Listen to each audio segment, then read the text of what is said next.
Good evening, citizens of Portsmouth, my colleagues on council, city staff, Mr. City Manager, and invited guest. We welcome you to the public work session for today, May the 14th. And I would ask that all of my colleagues please note your attendance electronically.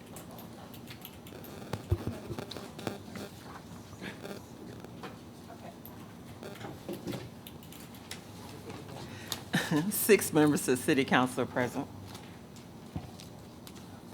Thank you, Madam Clerk. At this time, I would give the floor to our City Manager, Mr. Stephen Carter. Sir, you have the floor. Thank you, Mayor. Council, this evening's public work session will feature a few presentations that were requested by this council. The first one will deal with the gaming funds allocation. We did not have the person available to do the Operation Ceasefire Program presentation, so we're going to omit that one, if you're okay with that, until we can do that at a later date. Also have the Ring Street cameras update. And then finally, we'll have the council salary discussion, and then liaison reports. First of all up will be Mr. Trey Burks doing the gaming allocation. So, Mr. Burks, when you're ready. Welcome, Mr. Burke. Good evening, Mayor Glover. Are we good? We good to go? Yeah. Okay. Good evening, Mayor Glover, Vice Mayor Lucas Burke, members of City Council. In this brief presentation, we will review the gaming tax disbursements, what has been collected to date, and how that has impacted the fiscal years 2024 and 2025 budget by looking at overall changes to the budget. On authorization by the General Assembly, the City of Portsmouth identified Rush Street Gaming as its preferred partner to develop a casino in the city. And Rivers Casino Portsmouth was opened on January 23, 2023. The authorizing legislation passed by the General Assembly established an 18% tax on adjusted gross revenues, the money taken in by the casino. The legislation dictated that 6% of the gross revenue should be remitted by the state to the city. Though there is some escalation depending on the increase in revenues over $200 million and $250 million. Note that the city only receives a portion of the adjusted gross revenues and that the Commonwealth levies the tax, not the city. There are currently 3 casinos operating in Virginia: Hard Rock Bristol, Rivers Casino Portsmouth, and Caesars Virginia in Danville, Virginia. Of those casinos, only Portsmouth is currently operating in its permanent location. There is also an authorized casino site in Norfolk, and one needing additional authorization in Petersburg. Before the casino was authorized, an economist was hired to project the economic impact of the casino, including the projected gaming disbursements. This study projected $12 million of casino gaming tax revenues that would be remitted to the city by the state.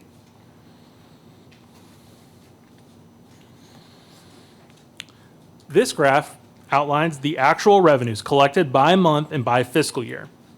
For the portion of fiscal year 2024 the casino was operating, the state disbursed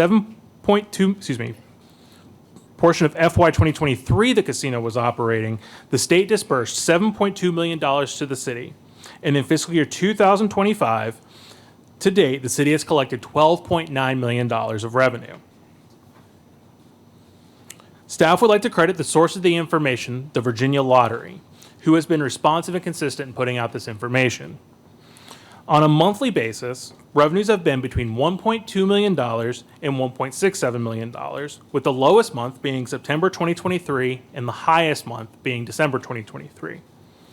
Keep in mind that we are starting to see some evidence of stability and seasonality, as we are not seeing large fluctuations month to month, and somewhat higher revenues in the fall to early winter months. Also note that we do not control for the number of days in a month. So increases in 31-day months will seem higher compared to 28 or 30-day months. The fiscal year 2020-25 budget programs $15.8 million of casino gaming revenues, all of which is put into the general fund and supports anything and everything in the general fund. The projection was created using economic studies, reports from the state, which can be up to 2 months ahead of their actual disbursements, and comparisons to established casinos. As we continue to gain more information, we will be able to more confidently project revenues and, in a sense, truly budget the strong revenues we have been shown to date. However, we have a limited history on which to project future performance. For that reason, we have budgeted casino revenues conservatively.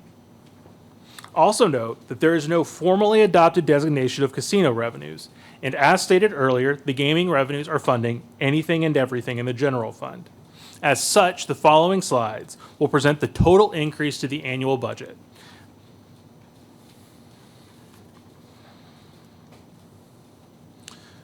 The shown categories for the overall increase to the fiscal year 2020-24 budget in millions. Natural growth of roughly 5% accounts for $15 million of increases.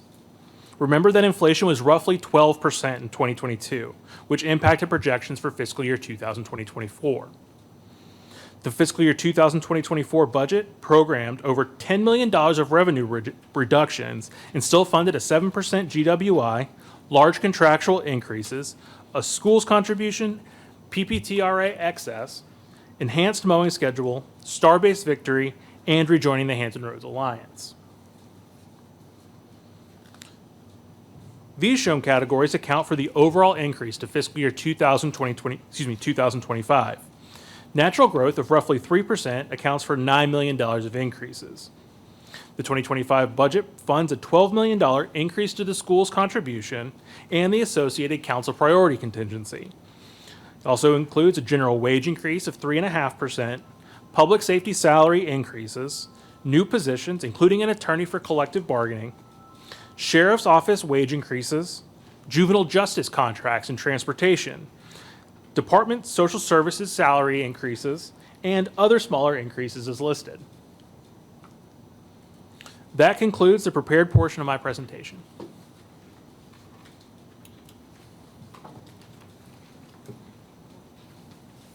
Dr. Whitaker, you have the floor, sir. Yes, thank you, Mr. Berg. Just a question on slide 6. On slide 6, the school contribution, $12 million. Yes, sir. That's based on the adopted budget, because I know originally it was $15 million. Yes, sir. So there was consensus at the last city council meeting to take $3 million of that, put it to a council contingency, a council priority contingency, and assuming that the 3% raises Right. are adopted by the state, that 3%, that $3 million could be reallocated to either a tax reduction or a utility bill reduction. And the 7% or the 7% raises would still be fully funded. Okay, so the school is on board with this $12 million? This was the consensus that was given to staff. Right, no, I'm just asking you, the school is on board with the $12 million. Has there been any discussion with the superintendent? No, sir. Not that I'm aware of. Okay, so the $12 million does that include, I know there was a discussion that we had, does that include funds being reallocated back to the school? Yes, sir. How much of this $12 million includes So really this is just $7 million? I would say no, because it's pre-authorized to go to schools. Right, but I'm saying the $12 million includes $7 million of new monies coming from the city, and then the other $5 is $5 that's going to be returned back to the city from the schools and then reallocated to the schools. I don't disagree with the mechanisms of what you say, no, sir. I mean, that's what's going to happen according to the 12 million. Is that correct? Well, they're getting the full 12 million, and that's the part I want to be clear Right, about. right. But the 12 million is not a new 12 million. The 12 million is 7 million, and then there's 5 million that you have calculated that they will be returning, that will be returned back to the schools. Just 5 million of it. That's what I said. 5 Yes, sir. million. I'm not disagreeing with you. I'm just confirming. Right. So again, the school is in agreement with that. We've not talked to the schools about it. Okay. So if there's been no communication with the school on this, how can we pass a budget based on the schools getting funds that we don't even know if it meets their needs? So that's not your question. That's a question I'm putting to council. Because I don't see how we could vote on a budget and there's been no discussion with the schools. Yeah, so I don't think we're prepared to do that. Mr. Carter, sir, you have the floor. Thank you. Dr. Whitaker, no, I have not personally spoken to Dr. Bracy about this. However, that is at the last council meeting, that was the joint discussion from this group of how to allocate that money. So we went based on that allocation. Now, if there needs to be a conversation prior to the 7 o'clock meeting, I can do my best to get in contact with Dr. Bracy between this meeting and the next to make sure that he's aware and is on board with what's being presented to you today. Yeah, I would definitely think that we couldn't move on voting on allocation to the schools, and the schools aren't even aware or in agreement with this, because I definitely want to keep a positive relationship with our schools, and we have been on record of fully funding their requests. And so I want to make sure that that's what we're doing here and is meeting their expectation. Thank you, sir. Vice Mayor Lucas Burke, ma'am, you have the floor. Thank you. Thank you, Mr. Burke, for the presentation. Still on slide 6, the Hampton Roads Regional Jail closure, the 4.4 million, is that the money coming back from us not having to pay monthly? It's the money from us not having to pay. We wouldn't be getting necessarily money back. We do get a rebate, but that's not here because we won't be getting it in '25. Right. Okay. But that is just the closure, so that's an expense that effectively comes off the books. Okay, gotcha.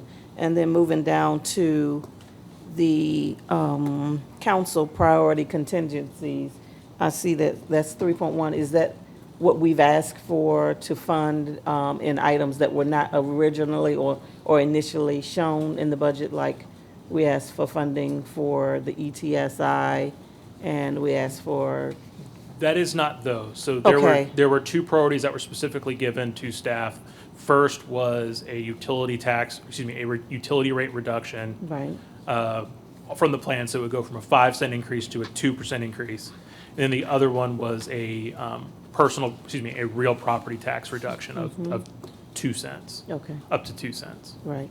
And then my last question... Oh, yes. Just to finish, the other stuff that you mentioned, notably Right. the civic works, those were funded by reallocating existing funding. Okay, yeah, okay, that's how I was wondering how those showed up. And the Department of Social Services transfer of salaries, what does that entail? So there was a salary initiative implemented in social services to essentially benchmark to other localities and throughout the region, or community service boards throughout the region. The city's share of funding those increases was roughly $900,000, closer to between that $950,000. And the city is responsible for paying for that. So we did that via transfer to social services. Right. Okay. I think I might have to talk online about that, because I still... Okay, and then one last question, the vacancy savings is back up at the top, the 3.8. Are those vacancies coming off, or are they gonna still be included in the budget going forward? They will be in the budget going forward. Okay, they could come up depending on if we hire to, if the filled rate gets high enough that we can reduce that. Okay. I think those are my questions. Thank you, sir. Yes, ma'am. Councilman Hugo, you have the floor, sir. Yeah, thanks, Mr. Mayor. So, Mr. Burke, just for clarity, in the budget that we're looking at tonight, the superintendent's asked for $78 million, and $78 million is what's funded. Yes? Yeah, so every priority that he has asked for has been funded. The $3 million, depending on how that comes from or who it comes from, is taken care of in the school side of the budget. So the $78 million that he asked for is funded, and the $3 million that's in question is the $3 million that wasn't originally in our revenue stream because we didn't know whether we were going to see more than 1% pay raise from the state. And now that we know that the state has signed off on a 3% pay raise, that's $3 million of additional revenue that are going to the schools. But still, the net is the ask from the superintendent, $78 million has been funded. Their ask has been funded. Yeah, The thank you. priorities have been funded. Got it. Thank you, sir. Councilman Barnes, sir, you have the floor. Just for a point of information, Dr. Whitaker, what was the $5 million that you were talking about again? Can you answer that? That was the $5 Yes. million that you were saying That's that the would be, unspent- sorry. that be returned back to the schools. Yes, sir. So we project they'd be returning, very conservatively, I'd say $15 to $20 million of funding back to the city. We would take $5 million of that and use that to fund the fiscal year 2025 schools request. But we did not communicate that to the school board and the superintendent. It's the city's, no, sir. Because I know normally we return their funds that's additional. And I know we also, it's been a practice, at least since I've been on council, that we fully fund them for what they need. I just want to make sure before I vote on this that we communicate with them, because like you said, we've established a great relationship with them the last 3 years. I want to keep that going because before it was a horrible relationship. That's what every school board member ran on, every city council member ran on, which was mending that relationship. And I want to make sure that it's still good and it continues after this, because I think we're at a crucial point in our city. I think things are going in a positive direction, overall schools and other departments as well, and I want to keep that going on. So I would like to know before I cast my vote today. Thank you, sir. Dr. Whitaker, you have the floor. Yes, I just want some clarity and information now. When you say that, and when Councilman Hugo says that the $78 million has been funded, that doesn't address the issue of how it has been funded. So just because we're saying that the request $78 million has been funded, my issue here is the mechanism that's being used to fund it. And so I don't know if calling the superintendent up tonight to try to catch him before our 7 o'clock meeting is going to resolve, because this is the largest increase in, according to your diagram, is this the largest budgetary request? Increase Yes, sir. request? Yeah, so I don't think that's something that we try to resolve between meetings. Now, let me ask this. According to our charter, when does the budget have to be approved by?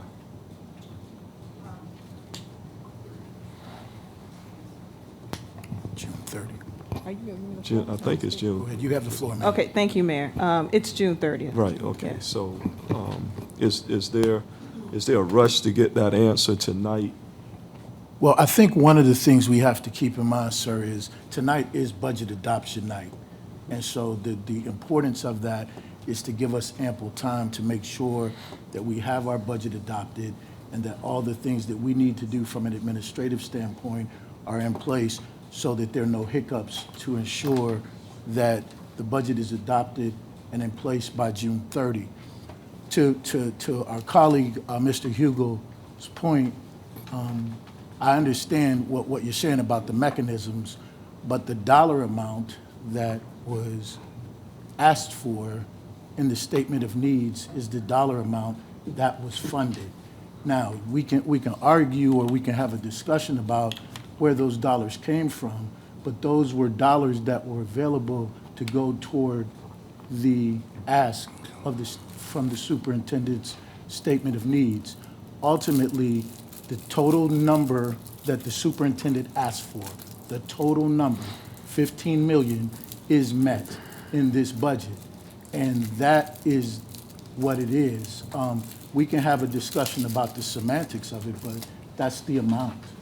And the truth of the matter is, wherever those dollars came from, in reality, those are the same dollars that they would have gotten anyway, because they asked for them. So that's how we came to that conclusion.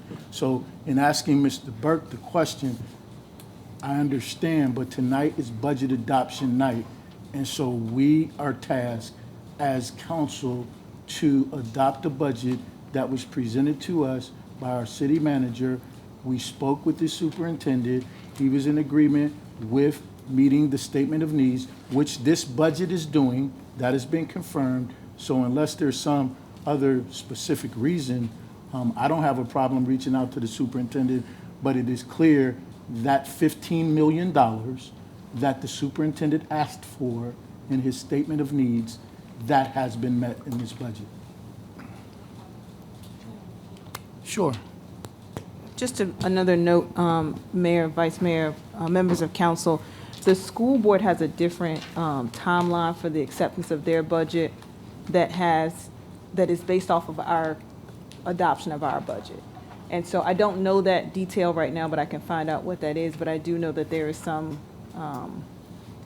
correlation between when we adopt our budget and when they're able to do theirs. So I just want to also make that note. Dr. Whitaker, you have the floor. Yes, again, I would rather hear from the superintendent that this is, given that it has been stated that there has been no conversation with the superintendent from the city manager regarding this budget. And I don't see how we could in good faith proceed without that conversation having been had. The date that you mentioned, that date assumes that these conversations have taken place. And from what I'm hearing, it hasn't. And so I don't see how we could adopt a budget and we haven't had a conversation with the superintendent on the largest increase of our budget. So I would hope that we would need to have some type of confirmation, and I need to hear it from the superintendent that this is what they are in agreement with. Thank you, sir. Mr. Moody, you have the floor, sir. I guess I'm a little perplexed. If we're fulfilling the superintendent's request and his ask, what difference would it make? Why is a conversation needed if we're giving them everything they asked for? Can Mr. Barnes, sir, you have the floor. I think I'll let him out. So Okay, you want to let him respond? Fine, Yeah, that's fine. That's a legitimate question. And my concern is, were they expecting 15 million of new funds? What this entails is some reallocation of funds that weren't spent. And so I just want to make sure that what's being discussed here is what the superintendent and the school board is in agreement with. I think what you're asking is legitimate, and I just need clarity. And I would rather hear it from the superintendent. Yeah. Thank you. Mr. Burke, did you want the floor, sir? I think there's one point to make here, is that the amount of money that the schools is getting is not necessarily contingent upon that reversion funding, or the amount coming back in, right? So the $78 million is the $78 million. However the revenue side comes up is however the revenue side comes up. So if that money comes back, or if it doesn't, the $78 million is still there. And whether or not it's new money or reversion money, it is the same money that the school is getting. They are still getting the full amount. Thank you, sir. Councilman Barnes, sir, you have the floor. I think what we want to make sure is that, like you said, we want to make sure that they're in agreement with it. One, because if they were expecting the return funds, which is not associated with the ask, and they had something allocated to do with it, because I know there was some agreements that when we give them return funds, they will put it towards certain projects and certain things based off of what we allowed them to do. And I just want to make sure that they aren't planning for something and then we don't give them that full amount as it pertains to what's returned and what's new in the budget, and then they can't do it anymore. And if I could respond, at the end of the day, when that reversion money comes back, it still goes before city council. So whoever it's used still has to go back to city council at a later date anyway. What this does is it just allows schools to get the full amount of money that they're requested, because otherwise we end up having an issue on the revenue side, because that was a request that required either we look at using that money, dipping into fund balance to pay for recurring expenses. But there's nothing saying that council cannot take another look and assign another purpose to the money when it comes back. So based off what you're saying, I want to make sure I understand. We fund them the 78 million, and the reversion funds are what, 15? For next year, it's going to be a lot. So and that when that comes, let's just say for all intents and purposes, it's 20 million. It's going to come back to us as 20 million or 15 million, because we took some reversion funds already. It's all fund balance, so it's all 20. Okay. Madam Attorney, would you like the floor? I see your hand up. Okay, ma'am, you have the floor. I just wanted to follow up. I was looking at Code Section 22-1-93, which is the approval of the annual budget for school purposes. And it does give a deadline of May 15th for the governing body to prepare and approve the annual budget for educational purposes. It does also have a provision that if it's not by May 15th or within 30 days of receipt of the estimated funds of the state, whichever occurs later. And so because it has a May 15th deadline, I just wanted to point that out to this council so that we knew all the deadlines that were applicable to this. Another thing I wanted to point out, that anytime that my office produces the ordinances in the that are presented to council, we present it to the department heads. And this particular ordinance was provided to their financial department head, Mr. Falk. But that's all the information I have. I know that he approved the review of the ordinance that we will be voting on today.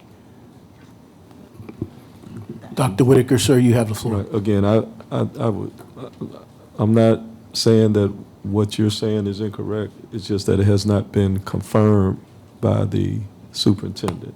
And so I had this conversation when we had our one-on-one meeting when, Mr. Burke, I asked a question about whether that included the reversionary funds. And I thought there was going to be some communication with the school system in regards to it, including that, but it seems like it hasn't been.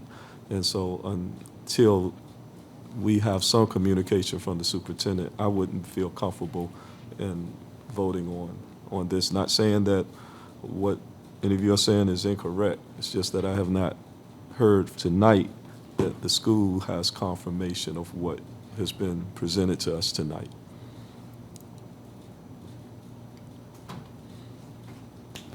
Thank you, sir. And with that, we'll move the discussion on. We will seek, Mr. Carter is going to seek to communicate perhaps with the school superintendent. So with that, we will move on to the next item.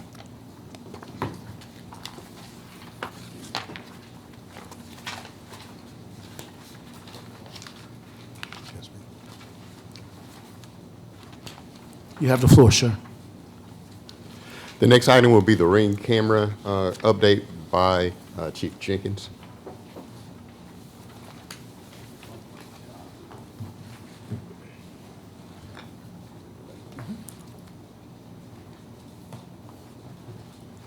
Good afternoon, Mayor, Vice Mayor, members of City Council, Mr. Carter, Portsmouth citizens, and other department heads.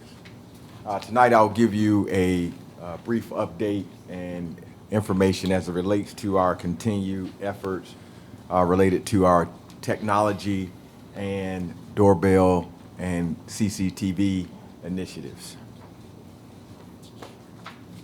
All right, so you will remember that several months ago, well over a year, we began the implementation of gunshot detection as well as license plate readers throughout the city.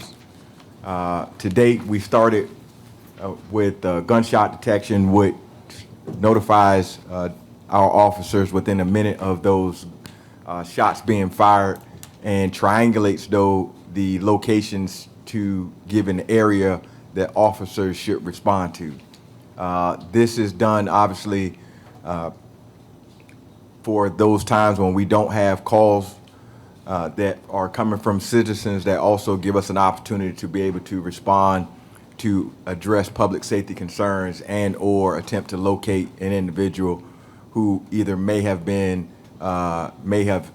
done the shooting and or may be an individual who was actually shot.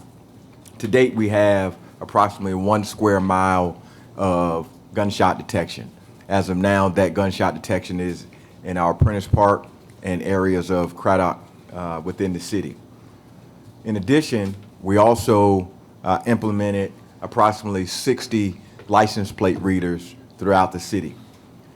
Those license plate readers have yielded and continue to yield numerous investigative leads for us. Also provide us intel as it relates to situations such as missing persons, wanted subjects, and stolen vehicles. On that initial obligation for that technology, we spent approximately $379,000 on that. The first year of that contract was $199,000, and then every year after that, it's actually $180,000 for that particular contract. Now, as we look to expand our gunshot detection, we have identified 109 locations for gunshot detections throughout the city, totaling 2.5 square miles of added coverage. That will bring our total complement to 3.5 square miles.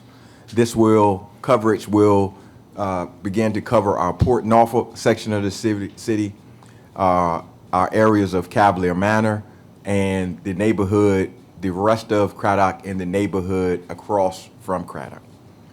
We also are covering parts of Churchland and our Brandon Square surrounding the high school. That contractual obligation, the first $153,000 of that will be paid for out of a grant that we've already received and that has to be allocated before June 30th. The second part of that contract thereafter would be $144,000, bringing our total complement for all technology that we will have to $324,000. And I forgot to omit a couple of things to add it. We will be expanding our LPRs throughout the city to bring us to a total of 71 LPRs. Obviously, there are parts of the city that still remain vulnerable as it relates to entries and exits for where we are commonly finding vehicles that are being placed so far as that have been stolen and where we're covering them. We also are analyzing where we currently have our deployment of LPRs to see if we're getting the bang for the buck for them and see if they need to be redeployed into other areas. In addition to that, we also are deploying what they call condor cameras. They're basically pan, tilt, zoom cameras. Obviously, we are going to be looking, based on our data, to be putting those cameras associated with this into our areas that predominantly for us cause us the most issues as it relates to crime, in particular violent crime. And I'll have some additional information on that as we move forward. Wanted to provide you just a simple, won't go into any details, but just a simple example of the technology and how it has worked for us. On your left, you will notice that if you remember, we were having quite a time earlier in the year with illegal dumping throughout the city, in particular in the Cavalier Boulevard corridor next to the casino. What you'll see is a vehicle with a trailer, two individuals on that trailer that had pulled into one of our areas where we had deployed one of our cameras that fed back to our real-time crime center. Those individuals could be seen illegally dumping those items within the city. Just based off of no license plates, just a description of the vehicle, we were able to type in, obviously we can look at that vehicle and tell it's a pickup truck, Ford, and trailer. What that will do is give us matching descriptions of vehicles that have been seen within the area, and from that, we're able to develop a tag, which will give us an investigative lead to find out who owns that vehicle. This particular vehicle came back to an individual that resided in another city who chose to come to Portsmouth and dump their items within our city. We were able to obviously make contact with him, issue him a citation for the illegal dumping, as well as a $2,500 fine associated with that. And again, this is just something on a small scale. I could really get into a lot of how it's helped us on not only missing persons, and particularly we had a young lady that was missing earlier in the week that we talked about. We were able to track her to Virginia Beach, and obviously we know that she had gotten into a vehicle, not to mention countless shooting investigations and homicides that this has helped us out with. I'm not going to belabor this a long time because I know this continues to be a topic, not only for us as a city, but for us as a region.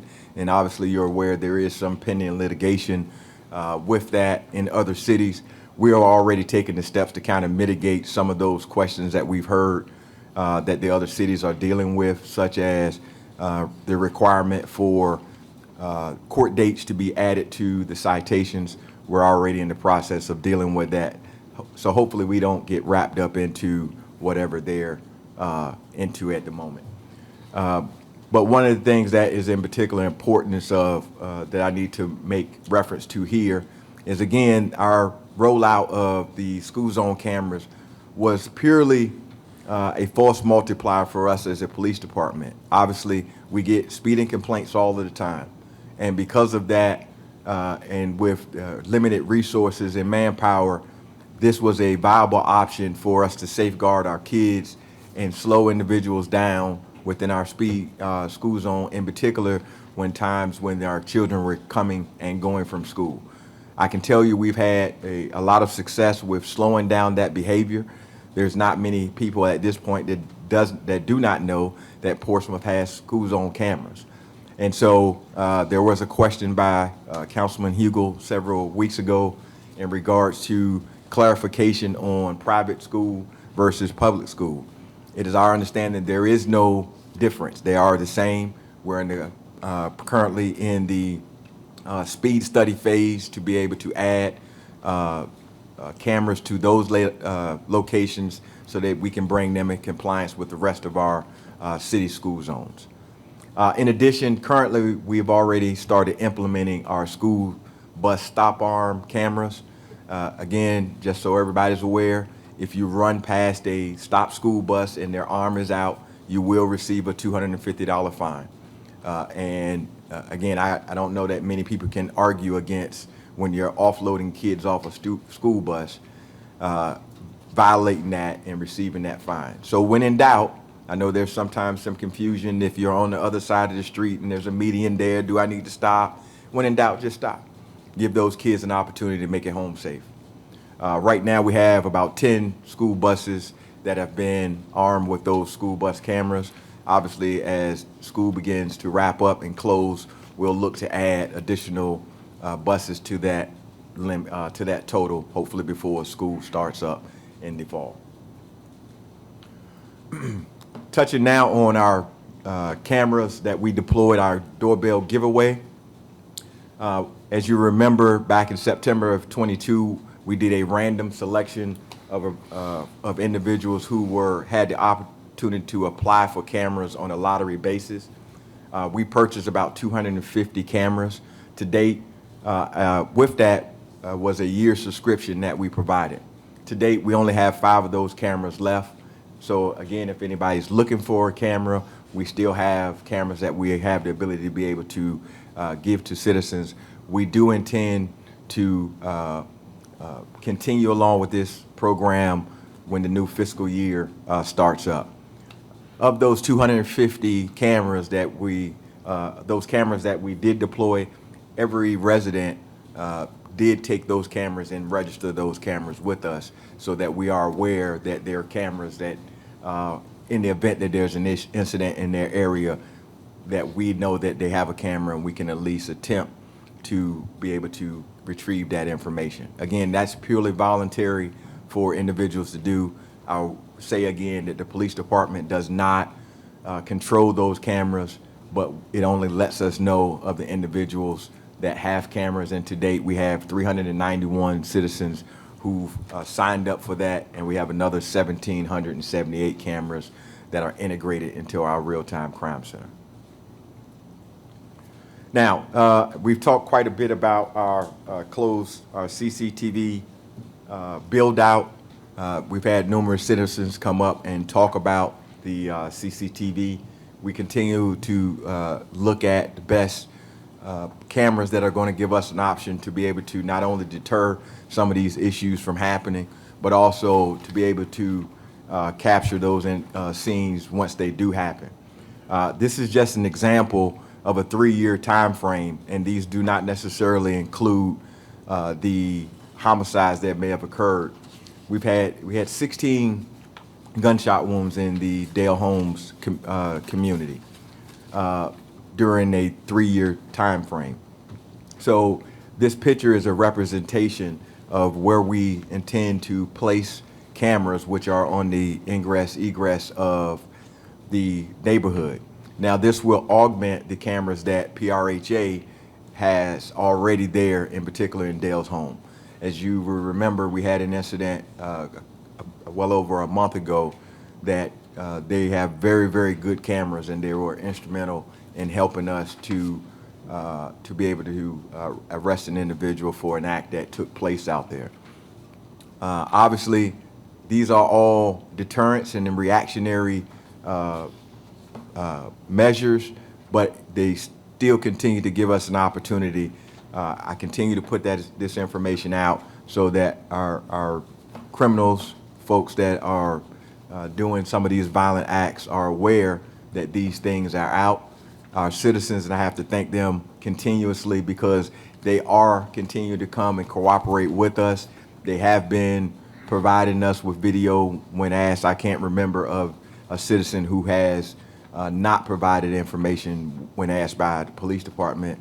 And from my status, I like to thank everyone for your continued support in trying to make our city safe. I'll take any questions that you may have for me.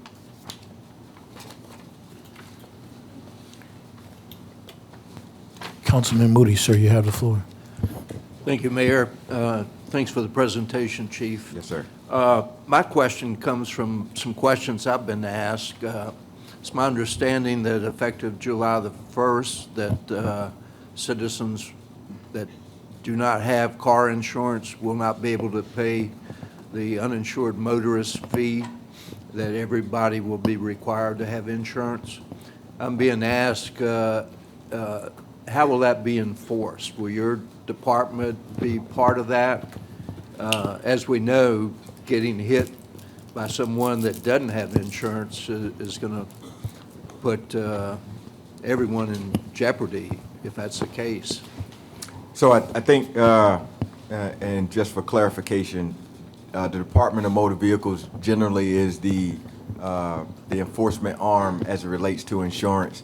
Anytime that a registered owner of a vehicle either lapses or loses their insurance, they generally follow that up with a letter notifying that they have approximately 2 weeks to bring that in compliance, and or at that time pay them the insurance fee. We have not had any dialogue with the Department of Motor Vehicles, their law enforcement arm, as to exactly what that will look like. I can tell you from my officers, when we do stop a car, that will be part of our ask: license, insurance, and registration. Generally, we always ask for license and registration. So now that will be a requirement for an individual to produce their insurance, just as they would with any lawful traffic stop. So, and then we'll attempt to verify that from there. Do you know what that fine would be subject to? I do not, sir, but I can find out. Yeah. I will report back. And the reason why I ask, I'm still seeing a lot of expired state tags around town, not only in Portsmouth, but elsewhere as well. Some of them as old as a couple years out of date. So, Yes, sir. So if I can expound on that. Sure. This is part of that monumental failure as a region as it relates to our tunnel tolls. So oftentimes we have also officers who stop vehicles based on their tags. Some of them we know are out of compliance well over a year. And a lot of times the information that we get from that individual is, I owe tunnel tolls, I can't register my vehicle, and I would just rather take the chance of getting stopped and pay that fine than have to be able to bring that into compliance. So it is an ongoing battle for us. And, you know, obviously we hope that they will get some relief on that to be able to assist individuals with bringing that into compliance. But that is generally the reason that my officers here when they're dealing with these tag situations. and you know, the sad thing about that is some of our citizens are faced with, am I not going to go to work or be late to work or use the tunnel and have a hefty fine? Correct. You know, paying the plate charge. Yes, sir. And I understand that some that perhaps couldn't afford that, you know, the transponder and having money in your account to offset it as you use the tunnel, that those interest rates and late fees are still accruing. So I know in the bill that the budget, there's money for toll relief for those making $50,000 up to $50,000, but that's not addressing the balances that are preventing people from renewing their tags, preventing people from getting a transponder until that fee is paid. And I know that's not our police department's bailiwick, but I think somewhere along the line, as a council and maybe in requested legislation for the next budget, something has to be done with that because those balances and late fees are going to just continue to roll over till it's an unrealistic amount for any working man or woman to pay. So it's a problem that we're going to have to address sooner or later. Yes, sir. Thanks, Chief. Yes, sir. Thank you, sir. Councilman Hugo, you have the floor, sir. Yeah, thanks, Mr. Mayor. You know, Chief Jangis almost didn't recognize you when he stepped up to the mic. Good to see you. When you complete your license plate reader and gun detection expansion, how many more cameras, gunshot detection things do you still think you need? I mean, do we have all the important ingress and egress spots covered after the expansion's done? So- And if not, how much more do we need to put in your budget to get there? So, as I stated, we're going to continue to look at what we already have. I think that based on, obviously our city isn't getting any bigger. And so, our areas that we've looked at right now, we believe we have adequate coverage based on what we have. There are some locations that even I've seen that I kind of question, why did we put a camera there? So we're looking to see if we're getting hits on those so far as vehicles, stolen vehicles, things of that nature. And if we can redeploy it to a more optimal location, then we're going to do so.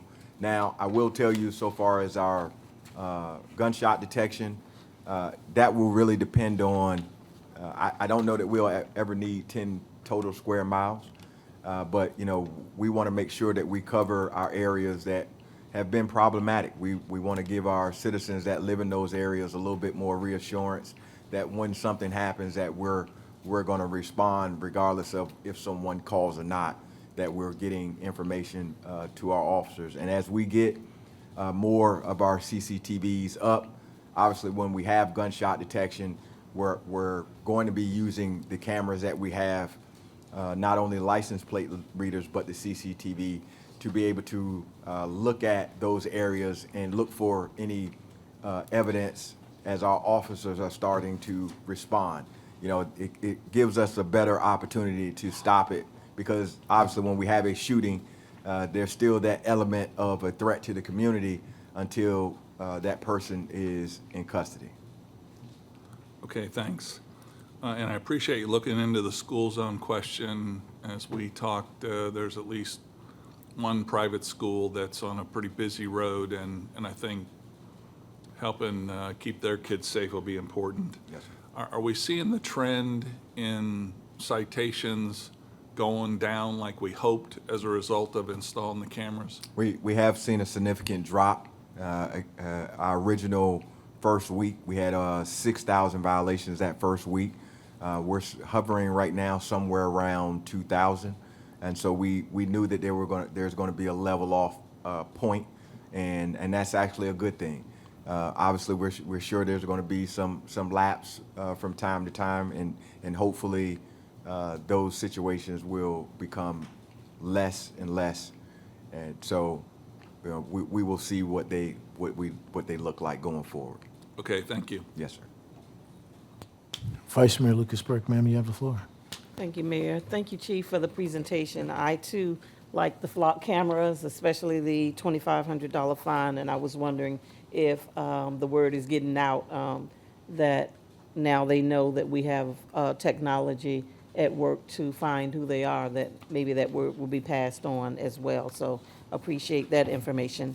But going back to the CCTV, that's the closed caption TV. Yes, ma'am. Are citizens or these communities aware of this technology being utilized, or is this specifically for your department to catch or to monitor or to? No, ma'am. Everything that we do is going to be put up for the citizens to know. There's only a few locations that we will look at for that have been problematic, and that those will be those clandestine style cameras that we particularly put up when we're dealing with narcotics houses, things of that nature. Obviously, we're looking at continuous traffic to build a larger case associated with that. But these cameras that we're discussing now, we are advertising that they are coming. Right. No, we won't put out every single location, but they aren't put up in a place that will give us access to be able to look into individuals' yards or anything of that nature, but more so those thoroughfares where travel happens. There will be some Zoom technology for us to be able to zoom in, but we're going to be careful about invading individuals' privacy. Okay. And just a question, will feed back to the RTCC? What is Yes, ma'am. that? It's Real-Time Crime Center. Okay, gotcha. Yes, ma'am. Thank you. And I would I'll get with Mr. Carter because I really would like to get an opportunity to bring all of the council to our Real-Time Crime Yes. Center, but also to get an opportunity to educate all of you on our technology. The reason being is because it's important when we start talking about legislative ask for not only you all to know what we're doing as a city, but also our delegates and senator, because these things come up in Richmond, and we know other localities have different views on them. Right. So I want to make sure that we're arming you all with all the best information on how we are using it, so that you can speak responsibly when people ask you about it. Correct. I appreciate that information. And then my last question is on the gunshot detection page, the ma'am. contact cost. So year one, funded by the grant, and year two is, we applying for another grant, or So is that? we're going to continue to apply for all grants. The only problem is you have to be mindful of supplanting once you have technology, any technologies you've already purchased. Now you can't necessarily use additional funds from another grant to continue that Right. program. So there has to be something worked in. Now, we'll say part of the school zone cameras is very specific in what you can utilize that money for. And as I talked about when we first began that program, is that money would be utilized to support our technology. So it would hopefully pay for itself and not be an additional burden to the citizens and of the city. Right. Great. Thank you so much. Yes, Thank you, Chief. thank you. Mr. Carter, sir, you have the floor. Dr. Whitaker, sir, you have the floor. You have the floor, sir. Oh, thank you. Can we make an adjustment in the presentation before we get to city council salary discussion?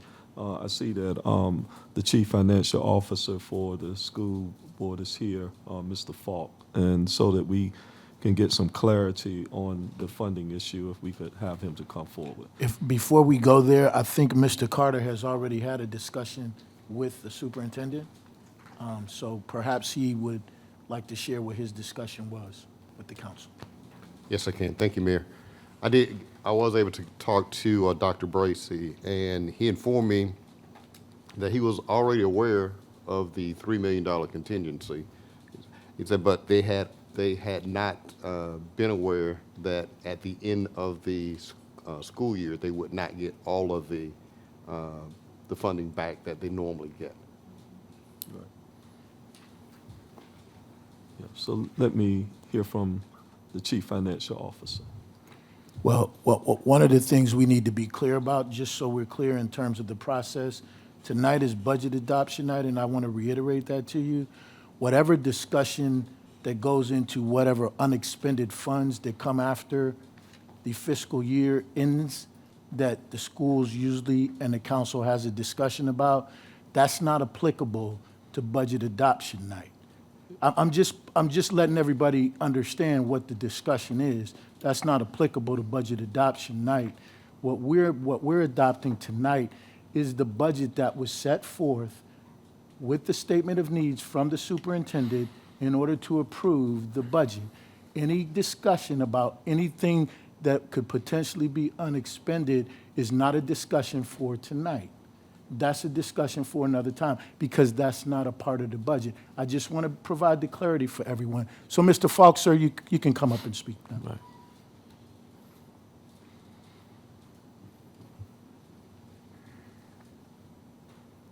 Good evening, Mayor Glover, Vice Mayor Lucas Burke, members of council, Mr. Carter. I'm not sure exactly what the question was, but I'm here to answer anything that you guys may have. We were in another meeting, so I came over. That's understandable, sir. And Dr. Whitaker, sir, you have the floor. Yes, Mr. Falk, thank you for being here. The question arose because we were given a presentation from Mr. Burke, and it showed that the 2025 budget includes 12 million increase to the schools. My question, just want to make sure the school is on board with how this 12 million is being determined. We do know that now that we have the new budget from the governor, that what we had discussed before, that 3 million reduces that 15 million originally requested to 12 million. Yes, sir. So now the question becomes, what makes up that 12 million? From the presentation tonight, we were told that the 12 million will be 7 million of new monies coming from the city and 5 million of funds that the school system will return back to the city. 5 million of that will make up that 12 million. My question is that what the school system is in agreement with?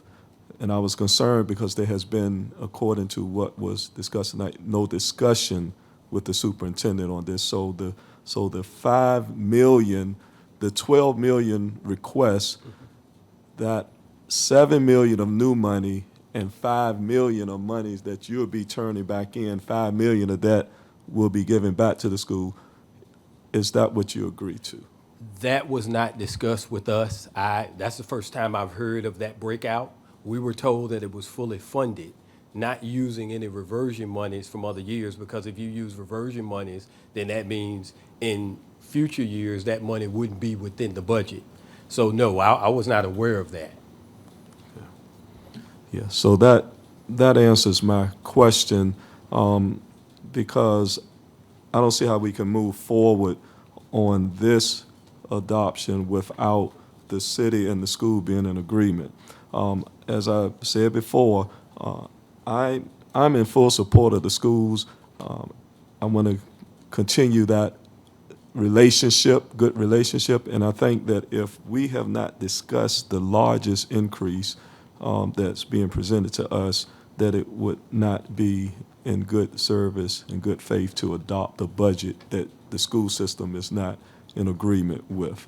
And so I would ask my colleagues my colleagues that we would have to either vote on this item after there's been some discussion and agreement. Now, the city attorney, you gave us some dates, and what were those dates again? Well, what I understand, thank Mayor. You have the floor, ma'am. Thank you, Mayor, Vice Mayor, members of council. Dr. Whitaker, what I understand now, since I gave that, the two dates were May 15th or 30 days after the state has provided what their funding is going to be. I understand that the state has provided that funding. And so 30 days from, it would have been yesterday. Yesterday. Yeah, that's Right. correct. So Okay, that's right. my understanding. Okay, all right, thank you. So I just want to make it clear to our city manager that we do not have a budget that is fully funding the requests of the school system, and they are not in agreement with the structure.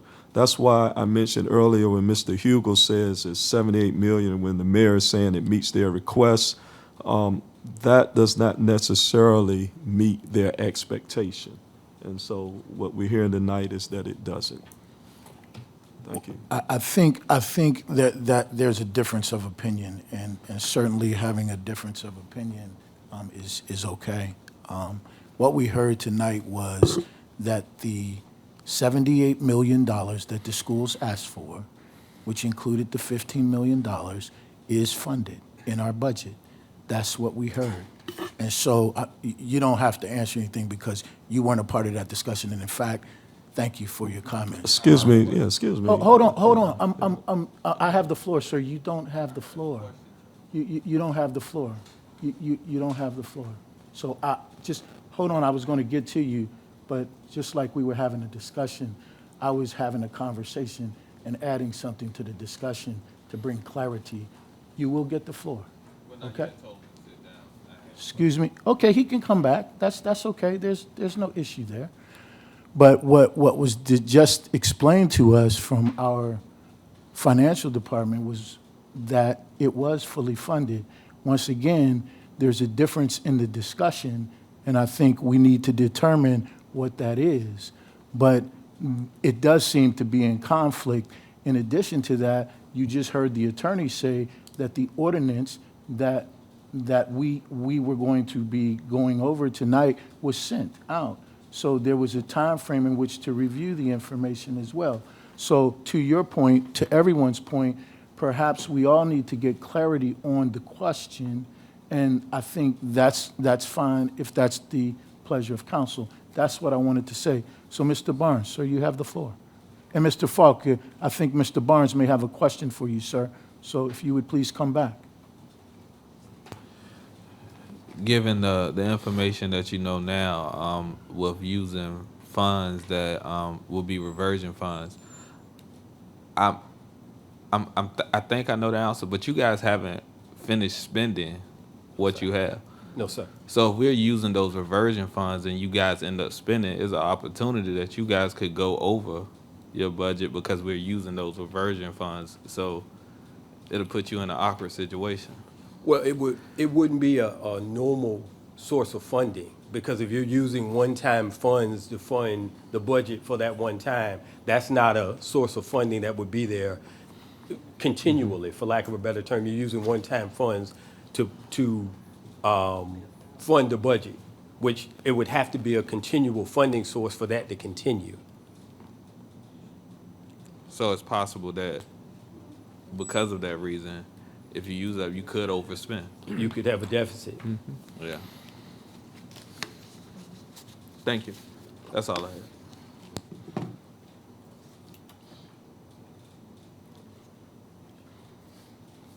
Dr. Whitaker, you have the Yes, floor, sir. I'm going to ask that we make an amendment to our agenda for the night and reschedule at a special meeting our budget once we have the city manager and the superintendent have met to get this issue in order so that we can vote on a budget that fully funds our school system as has been our intent and as has been done for the past at least 4 years. And so I would ask my colleagues that we not rush. The school system is not under a timetable for tomorrow. We are within the time period of our charter. So I would ask that we would act reasonable and have a discussion with the school board before, and superintendent, before we adopt this budget. Thank you, sir. And Mr. Carter, sir, you have the floor. And then Vice Mayor, you'll have the floor. Thanks, Mayor, and I appreciate the discussion. But one of the things that we're talking about here is kind of semantics as where the actual funding come from. So what I would propose for us tonight is to take the language out that says any of the reversionary money will be used for this at all, and we'll deal with the reversionary money whenever it's at an appropriate time. We'll use some unrestricted fund balance that the city has in its coffers to fully fund the $12 million that's been asked for and allocated to this. So the reversionary funds will not even come into effect at all tonight. So what I'm asking you to vote on tonight is the still same budget, but will have no mention whatsoever of any reversionary funds. Now, I do have a question before we go there. Vice Mayor Lucas Burke, you have the floor, but I have a question regarding that. So, ma'am, you have the floor. Thank you, sir. Thank you, Mr. Falk, for coming to the meeting tonight. And that was our concern, because we know that at the end of the year, every year, the city, the school board does revert some funds back, and the council gives the grace to go ahead and use those funds. We understand that that's one-time funding. So I believe what you're asking for is 15 million above and beyond what was asked for before. And on the line item that we have, I believe it's 12. And then the 3.8 is the additional that they was making up to be the 15. So my question or my concern is just to leave the 3.8 for us to deliberate at the time when you all are asking to revert those funds, because you have a purpose for that, and to find the additional funds to make the 12, the 15, which is the fully funded amount that we would ask for, and that would be ongoing. That is my concern, and that is my desire, to move with the full funding of the 15 million to make the total 78 million. Thank you, ma'am. And before we get there, Dr. Whitaker, you'll have the floor next. Councilman Hugel, you have the floor. Right. I just want to make sure we're clear about the 15 million. The 15 million was the original request, Yes, sir. but we had not received the adopted state budget. We have not. We don't have the calc tools yet. The budget was passed yesterday, but the Virginia Department of Education has to comb through the numbers and give us the calc tools, which usually takes about a week or two. Right. And it was, I think, estimated that would be about $3 million. Yes, sir. So the 3 million, the 12 million is derived by decreasing the 3 million that's coming from the state, from Right, the from the 15 15. million. That's where that's coming from. Yes, sir. So the 12 million is what we're discussing now, how that will be allocated. My question to the city manager is not an issue of semantics. We're actually talking about actual dollars. And so if there's some language that's going to be added that you're suggesting, I would still like to make sure that that is acceptable to the school system before we do it. We're in at least my expectation is that we work with the schools. There are some that it may be some antagonism, but I'm not trying to do that. I think many of you ran on fully funding the schools. And so in order to do that, I think we need to sit down and make sure that language is acceptable to the schools and it meets their needs. And so if there's going to be an ordinance written tonight, that needs to be reviewed by the chief financial officer to make sure it's in order. Madam City Attorney, you have the floor. Thank you, Mayor, Vice Mayor, members of council. Dr. Whitaker, you read my mind immediately. We are responsible for drafting the appropriate language of the ordinance. And as always, Mr. Falk, you know that we send that ordinance to you well in advance. And so you're familiar with much of the language. And so what I anticipate we would need to do, I think the language is important.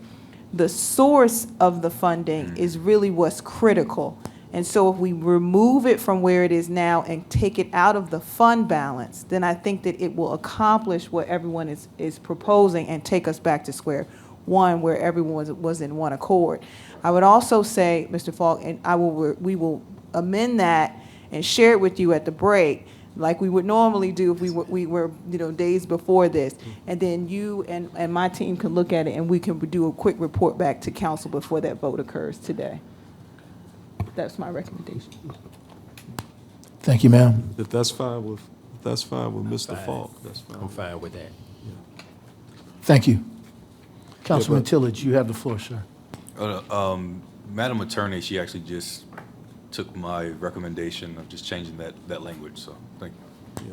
Yeah. Let me just say this, Mayor, because you did a lot of talking, and I just want to make sure. I just want to make sure that when we are talking about funding the schools, and we bring up issues that we're raising tonight, that you not try to dismiss those as if it's outside of the conversation. But I think with Mr. Falk's presence here and what he revealed to us, that we were on point with what we had revealed about the budget. I don't think that I revealed anything at all, and Mr. Falk knows we've had questions. And just for the record, as mayor and as a council member, I've always voted to support the schools and the schools' budget. You can check my record. So if there's any kind of consternation, I don't know where it's coming from. But thank you, sir, for coming tonight at short notice, and I really appreciate you being here. Thank y'all. You're Appreciate welcome. Our next item, Mr. Carter, you have the floor.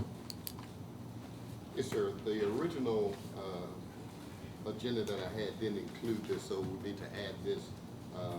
There's a Portsmouth in-kind contribution to the Southeast Network Authority. Ms. Cliff Hayes is, well, she's on the way out the door, so I guess one for her. Mr. Cliff Hayes will take the lead on this. Attorney Schwanger. Well, I guess he's passing on to her. Okay. All right. Ma'am, you have the floor. Thank you, Mayor, Vice Mayor, members of City Council. My name is Kelsey Swearinga. I'm an Assistant City Attorney, and I'm going to quickly go over the in-kind contribution to the Southside Network Authority. As it's a legal agreement. You can go to the next slide. So, quick background. As you all know, we are a member of the Southside Network Authority, which is building a fiber ring across all 5 Southside cities. A map of it is here. They are already under construction, and the important part that I'm talking about is the part highlighted in yellow, which is the West Norfolk Bridge. And Portsmouth's own fiber ring was already, or started construction a while ago, and we knew that the Southside Network Authority would also be needing to cross the West Norfolk Bridge. So when we built our conduit, we intentionally built a larger conduit than we needed. So there's a big 4-inch conduit there, and we already have our 288 strands of fiber in our conduit, and there is plenty of space there. So the intention this whole time has been, when the SNA has gotten far enough along in their construction that they are reaching the point that they need to pull fiber through, they are going to contract with us to lease some of that extra space. And we are at that time, and so I have the terms for that agreement. You can go to the next. So Portsmouth will be offering use of its conduit, a maximum space to allow the SNA to put in an 864 strands of fiber optic cable. As I mentioned before, for reference, we have 288 strands already, but even after adding that 864 strands, we're only going to be at about 50% capacity. And they only are leasing enough space for 864 strands. The remaining space is all ours. SNA in return is going to give us a lump sum of $1.3 million, and that is an upfront payment as soon as the agreement is executed. And that $1.3 million comes from our cost of putting in the conduit, and that's the entire cost. So they are completely reimbursing us, but we're still able to maintain ownership of the conduit and use most of the space. And it did work out as a win-win because the SNA was a few years behind us, and by the time they were starting to get bids for construction, prices had increased, so this is still cheaper for them. The term is only 20 years, or it is for 20 years.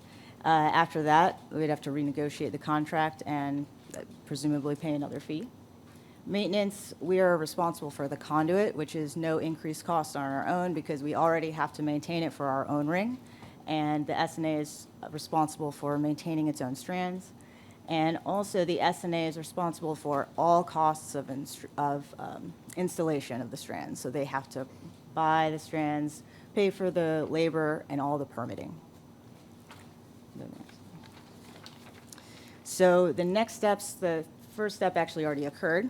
The SNA approved an in-kind agreement with these terms on May 10th. The next step is you, Portsmouth City Council, would need to approve it. This is on your agenda for your next meeting. So that will be May 28th for your consideration. And if approved, the city and the SNA will execute the agreement. It doesn't require the approval of any other city. It's just between the SNA and the city of Portsmouth. And then the SNA contractors are anticipated to complete installation later this year. And I take any questions.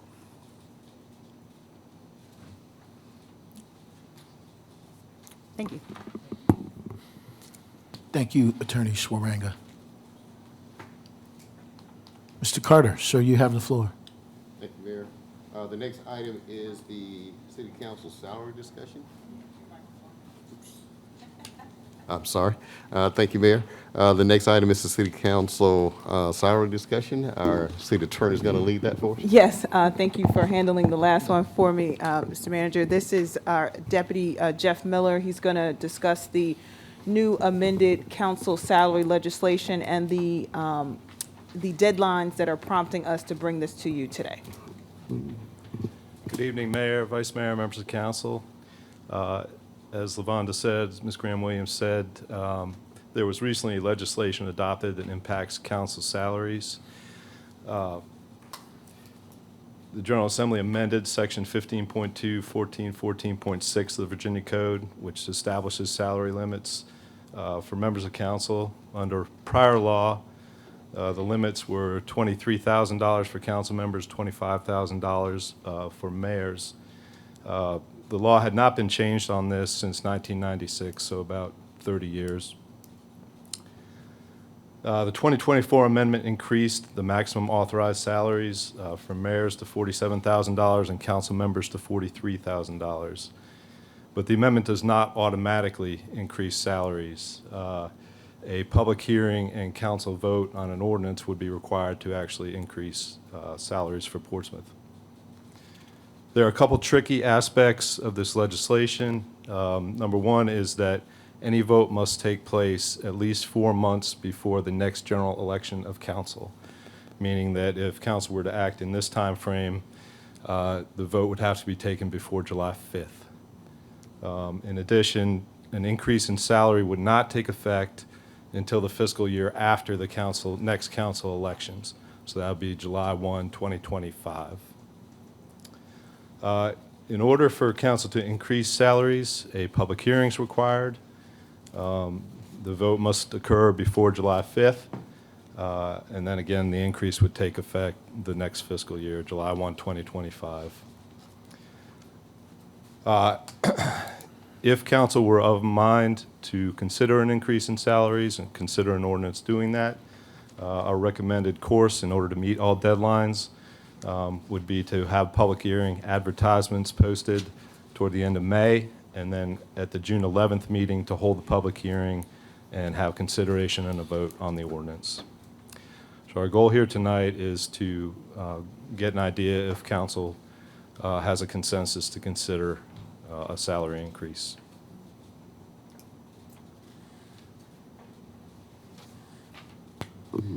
Thank you, Deputy Miller. And so what we would need at this point, knowing what the statute provides and the timeframes that we have to move within it, is if council would allow us to begin the process of providing notice and presenting what would be an ordinance for the council raise. If you could show by a raising of your hand, of course, the mayor, upon the mayor's direction, a consensus on the matter. You have the floor, ma'am.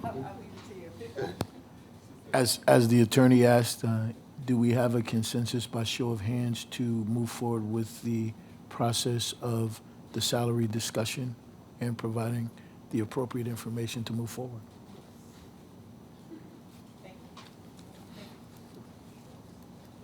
Thank you, Attorney Miller. Mr. Carter, sir, you have the floor. Thank you, Mayor. This really concludes the information that we're here to provide. The last item is the city council liaisons. I'll turn that back over to the mayor for. Thank you, sir. Do we have any liaison reports from our colleagues on council? Seeing none, we do have a need for a closed session. So Vice Mayor Lucas Burke, ma'am, if you would please read the closed session motion. Yes, I will. I move to go into a closed meeting pursuant to Virginia Code subsection 2.2-3711A1 for the purpose of discussing and considering the positions of city assessor and city auditor and the annual evaluation of appointees. We have a motion and a second. I would ask that my colleagues please vote electronically.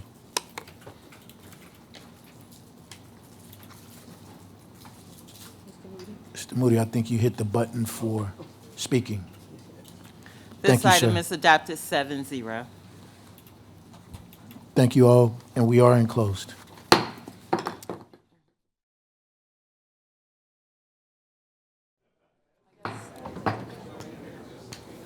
Ladies and gentlemen, thank you for bearing with us. We do have a need to come out of closed session, so I would ask at this time for Vice Mayor Lisa Lucas Burke to please read the certification to come out of closed.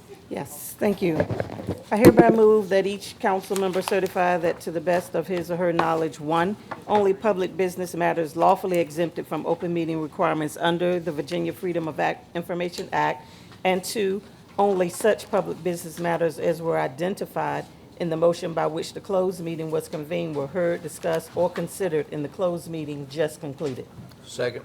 We have a motion and a second. Would you please vote electronically? This item is adopted 7-0. Thank you, ma'am. Dr. Whitaker, did you want the floor, sir? Yes, before we close out our work session, can we get the city attorney, city manager to give us an update on this ordinance as it regards school funding?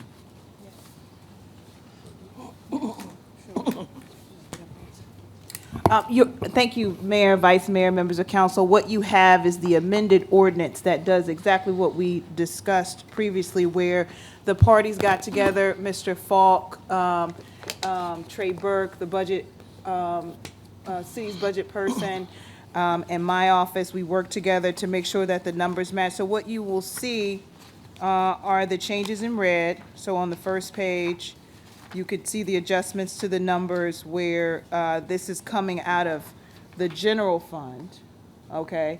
And not out of any sort of other accounting issue that we had before. And if we move on to the other change, the pages are not numbered here. This is the only change? There are no other changes. So if you flip through, you'll see that these are the only two changes that were relevant. So those funds came out of general fund. The numbers were in accordance with Mr. Falk's desires, and I see Dr. Bracy, I'm sure he was in touch with Dr. Bracy as a result. So we are all in one accord on this, and this is the change. Noted. Dr. Whitaker, you have the floor. Again, I would like to hear from our superintendent or the chief financial officer, whoever would, to confirm that these are the numbers. My question here is that on the school contributions, I thought it was mentioned 78,000. I see There may have been a statement made about that earlier in the presentation. I can tell you that as far as the ordinance go in our discussions with the school board, the numbers that are in there that aren't changed have not been changed. That's how it was from the very beginning. And so Okay. I can leave that to Mr. Falk to expand on, but these numbers are the numbers that we have always relied on initially. Thank you. Good evening, Mayor Glover, Vice Mayor Lucas Burke, City Council, Mr. Carter again. Yes, we got together with Mr. Burke as well as the City Attorney's Office, and the numbers that were changed, I believe, in the way that we had asked, where the local funding from the fund balance was increased by the amount, by that 5 million, and then it was coming out of that miscellaneous revenue. So I'm in agreement with that, and the schools are in agreement with the change. All right, well, Thank you, sir. long as they're in agreement and I'm in agreement. Thank you, sir. All right.